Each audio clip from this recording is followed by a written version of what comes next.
7:21 de la mañana, como les había adelantado, se encuentra con nosotros Francisco Dumler, ministro de Vivienda, Construcción y Saneamiento, para analizar los resultados de esta gestión, las cifras que deja y los retos por delante. Y yo creo interesante además cuantificarlos, ¿no? ¿Cuál es, digamos, el pie en la realidad, ¿no? Ministro, gracias por estar con nosotros esta mañana. Bueno, nos estábamos enterando por los diarios, usted comentaba que la cobertura primero de agua potable ha llegado al 87%, esto del 77% que fue en la que comenzó esta gestión, ¿es eso cierto? Sí, hemos saltado 10 puntos porcentuales. Acá hay dos datos interesantes. En ciudades se ha llegado a un 92,5%, y en las áreas rurales es probablemente donde se ha presentado el salto más importante, porque a inicios de este gobierno 1 de cada 3 peruanos tenía algún servicio de agua potable. Al culminar este gobierno vamos a terminar con 2 de cada 3 peruanos. Ese salto, yo lo pongo en términos de cifras, si tenemos 195 años de vida republicana, lo hecho en estos 5 últimos años es equivalente a los 190 años anteriores. Y por supuesto, claro, con un sector rural al cual es difícil acceder, ¿no? En términos, es mucho más costoso, ¿no? Es más costoso. Además, es más difícil atraer a privados para que se movilicen alrededor de construcciones que están más dispersas, ¿no? Ellos evidentemente prefieren zonas urbanas, donde hay conglomerados.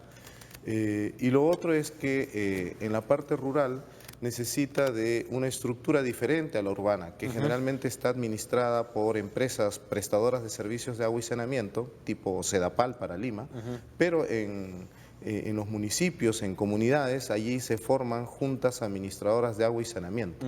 Para darte una idea, en el Perú hay 50 empresas prestadoras de servicios de agua y saneamiento para igual número de ciudades, pero detrás de eso, la otra cara de la moneda, que es el mundo rural, ahí hay más de 30.000 juntas administradoras. ¿Es un modelo sostenible ese? ¿Hay alguna forma de modificarlo o es algo que puede funcionar, digamos, con esta administración ya hiperlocalizada prácticamente de las propias comunidades? Lo que se ha avanzado en pasos gigantescos, porque esa era una de las premisas sobre las cuales ingresamos, es que hemos creado una plataforma en la cual y generado los incentivos conjuntamente con el Ministerio de Inclusión Social para que estas juntas, a través de los municipios, de los agentes municipales, registren la información. Tú podrás imaginarte que hace algunos años alguien preguntaba, ¿y cómo estará el agua de la comunidad tal? Y no teníamos la menor información. Yo te podía decir, envío un ingeniero y en 3 días te informo. Ahora esto se registra en web online y tienes una plataforma impresionante de registros y más o menos puedes direccionar la política en lo que es lo rural. De hecho, también eso ha significado un cambio muy importante en el ministerio. 52% del presupuesto del ministerio que va a agua y saneamiento va al tema rural. Ahora, para lograr esa meta de 10 puntos porcentuales, saltar de 77 a 87, hemos requerido invertir 20.000 millones de soles. Esa es más o menos la cifra. ¿Cuánto se había invertido en la gestión anterior? Para darnos una idea de cuánto se ha incrementado. Casi la mitad. ¿no? Muy bien. Casi la mitad. Ahora, si estamos hablando de 87%, nos quedan un 13%. Lo lógico es que todo ciudadano peruano tenga acceso a agua potable. ¿Dónde están los focos de desafío para los próximos años? Porque me imagino, si se ha avanzado en rural, sobre todo debe ser en rural que queda. Y claro, hay zonas alejadas, por supuesto, de las grandes ciudades. Conversábamos la vez pasada también lo costoso que es poner, ¿no? Cada vez más en los cerros, ¿no? En los cinturones, ya sea los llamados pues cinturones de pobreza. ¿Dónde están los grandes desafíos en términos geográficos para los próximos años? Primero, en las grandes urbes es llegar a cobertura universal, efectivamente. ¿En Lima cuánto estamos, por ejemplo? En Lima falta 1.100.000 personas. Lo que hemos hecho ahí en Lima es una cosa bien interesante. Casi por sentido común ubicamos aquellos 7 proyectos que son estratégicos en la ciudad de Lima. Esos 7 proyectos llegan a una cobertura de casi 1 millón de personas. Y luego varios proyectos chiquititos que llegan a esos 100.000 personas. Entonces hemos concentrado en esos 7 proyectos, creamos una comisión multisectorial que incluía a la SUNAS, al Ministerio de Economía y Finanzas, al FONAFE, al mismo SEDAPAL, al Ministerio, que era como la Secretaría Técnica, y hemos logrado destrabar de esos 7 proyectos, todos están en curso, pero lo más fantástico es 5 de ellos inician operación o inician obra. Ahora en este mes, entre junio y julio, han empezado a iniciarse todos estos proyectos. Y la idea es que al culminar el próximo quinquenio tengamos una cobertura universal. Pero ojo, ahí hay un tema de recursos, ¿no? Porque si para subir 10 puntos porcentuales necesitamos 20.000 millones, ese 13%, que es más difícil, que además incluye los temas de saneamiento propiamente dicho, que es otro tema. La parte de disposición discretas, necesitamos unos 30.000 millones de soles más, ¿no? 30.000 millones de Esa soles. es la brecha, ¿no? Este es un estudio que hicimos con diversas fuentes de cooperación internacional, el Banco Mundial, el BID, la cooperación suiza, la cooperación española, JICA de Japón y la GIZ de Alemania. El déficit total al iniciar este gobierno en términos de cobertura de agua y saneamiento era de 53.000 millones de soles. Ahora estamos en 30.000. Ahora necesitamos 30.000 porque le hemos puesto 20.000 al sistema, ¿no? Cuénteme, su otra gran cartera, por supuesto, es el tema de vivienda, ¿no? También se ha avanzado, comentábamos, son 243.500 viviendas las que ha impulsado el sector, Sí. ¿no? Es decir, cuando hablamos, porque estamos hablando de un modelo pues relativamente reciente, es decir, es el Estado impulsando créditos de interés social, ¿no? Sobre todo lo que tiene que ver con mi vivienda, ¿no? Y demás. Entonces, claro, ahí el Estado ha aportado ¿cuánto para avanzar en estas 243.500 viviendas? Para 9.500 millones de soles. Prácticamente 10.000 millones ahí de soles. hay un creyendo. El modelo se ha ido consolidando a través de, básicamente, de la plataforma que se presta en el fondo Mi Vivienda.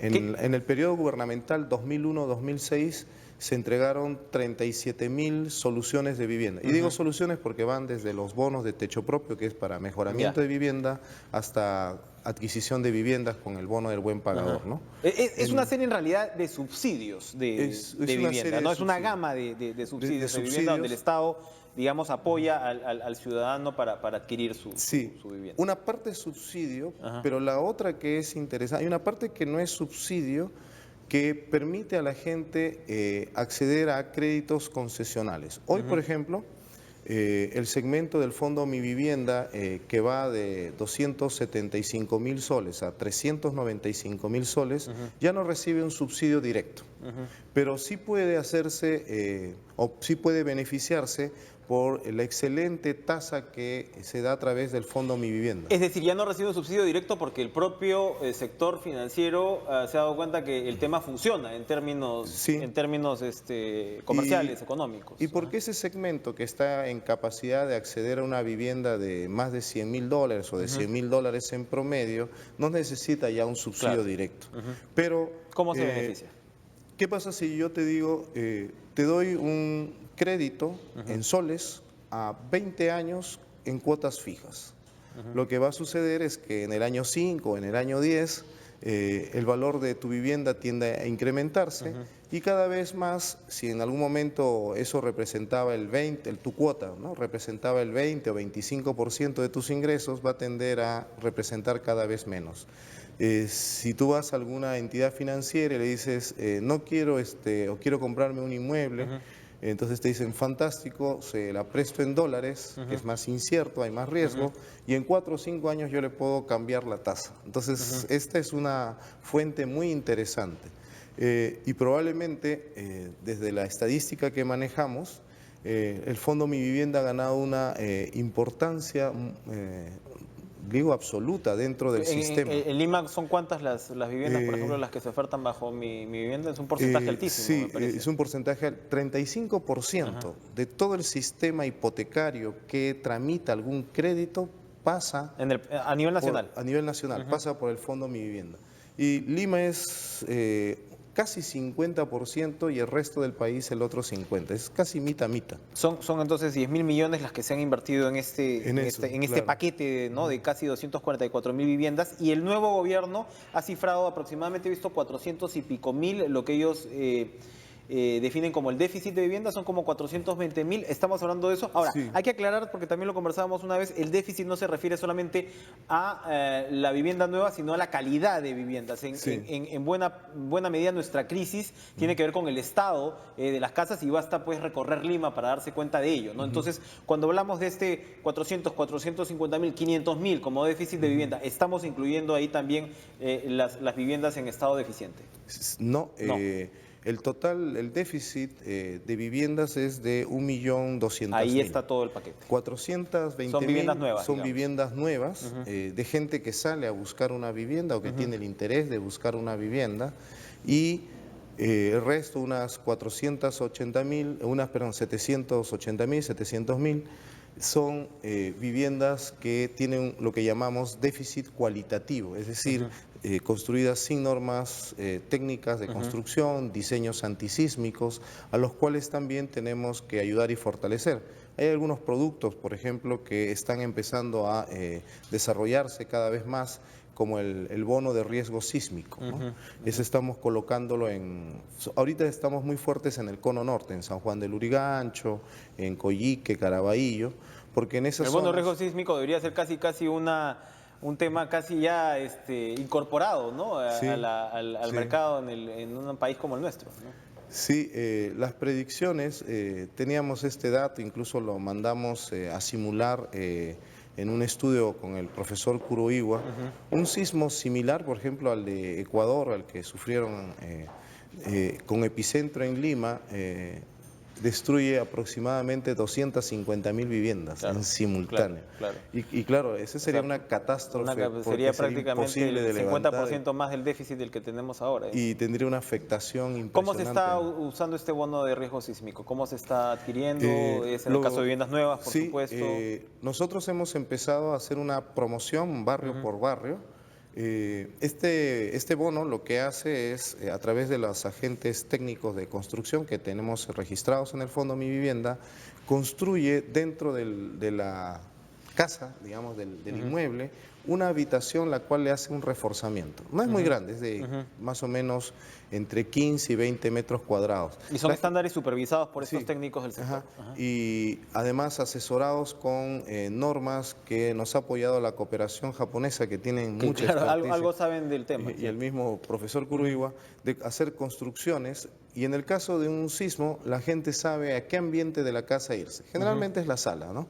Y allí esta vivienda, o digamos esta habitación, esta zona, es segura durante algunos minutos mientras la gente puede finalmente evacuar a la calle. Esto recién está comenzando, me imagino, pero digamos en términos de calendario debería ser una norma prácticamente para todas las viviendas, ¿no? O Sí, sea, ahorita lo empezamos hace un año, tenemos recién 2.500 bonos de ese tipo de riesgo sísmico. es opcional por el momento. Es opcional. Debería ser obligatorio. Debería tender a ¿Eso tendría que pasar por el masificarse. Congreso o podría ser una disposición? No, es un producto del Fondo Mi Vivienda, es un subsidio directo. Ya.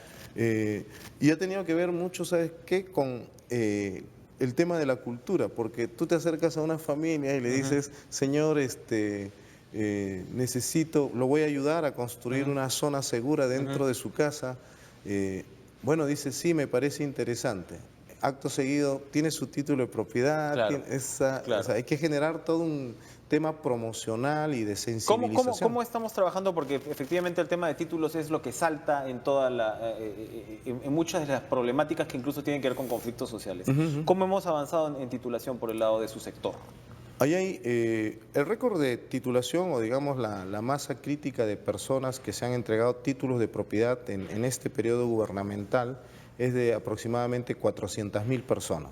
¿Y cuántas faltan? ¿No? Porque Ese es un tema que estamos en evaluación, por dos cosas. La primera es que debe ser incierto sí. el número, porque es tan grande la masa. La primera es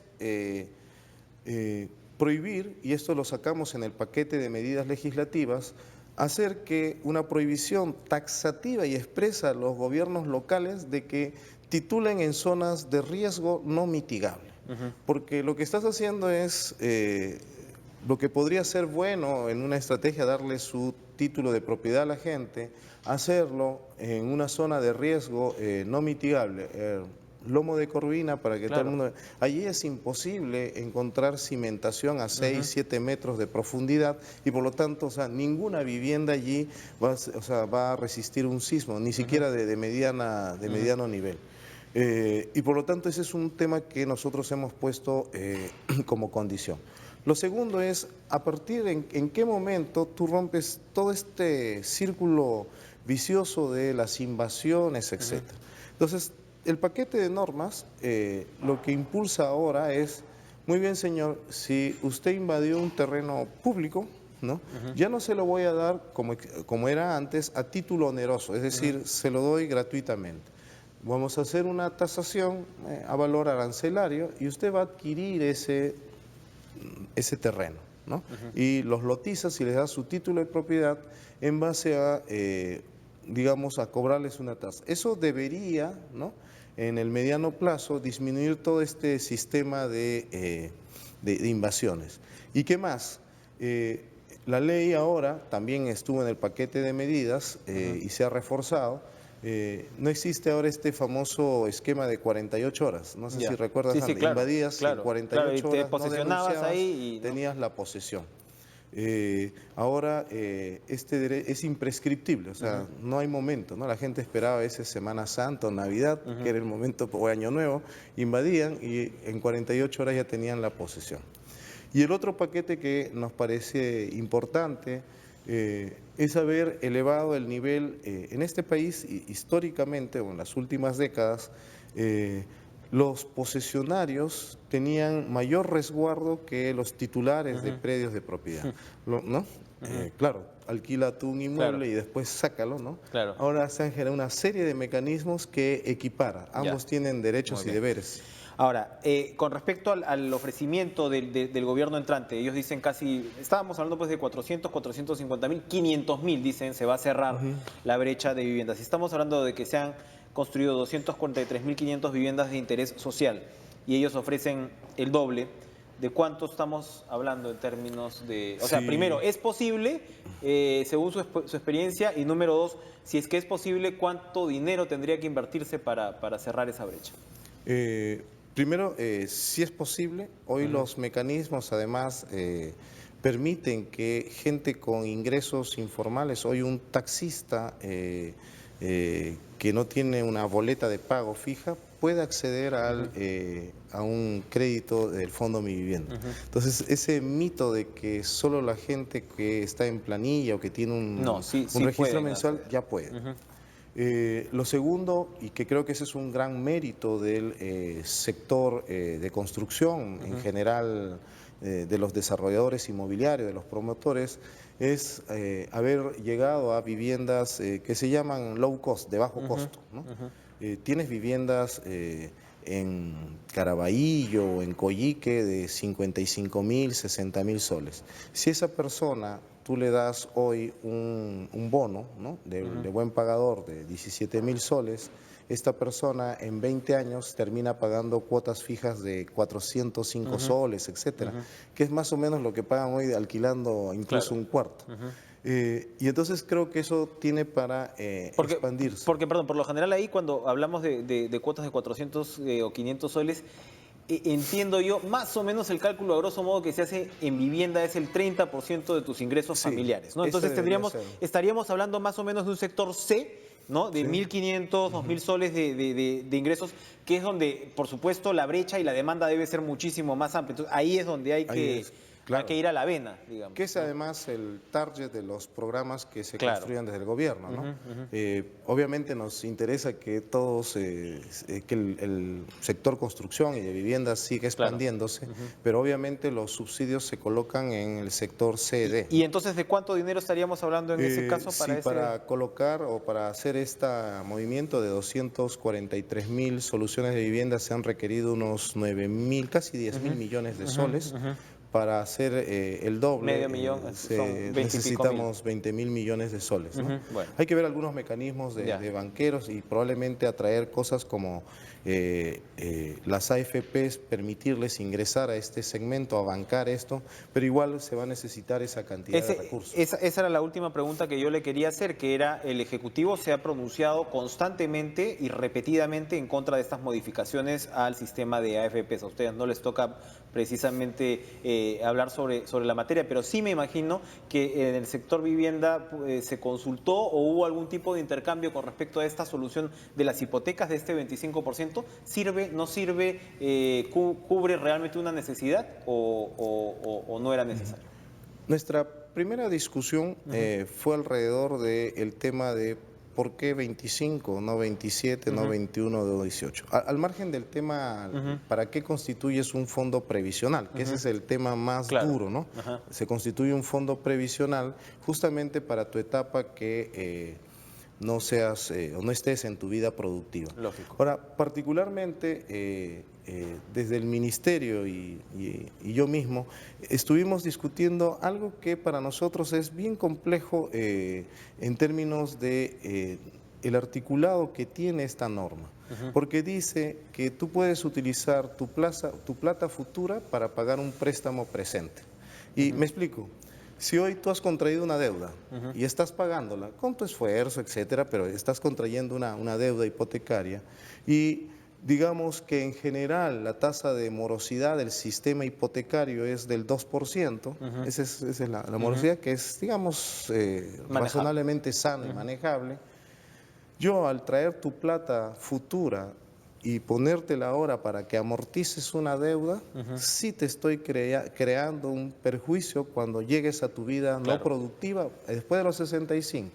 Y lo otro, que es bien importante porque creo que esto tampoco se explica, todo el tema de la lógica actuarial y financiera.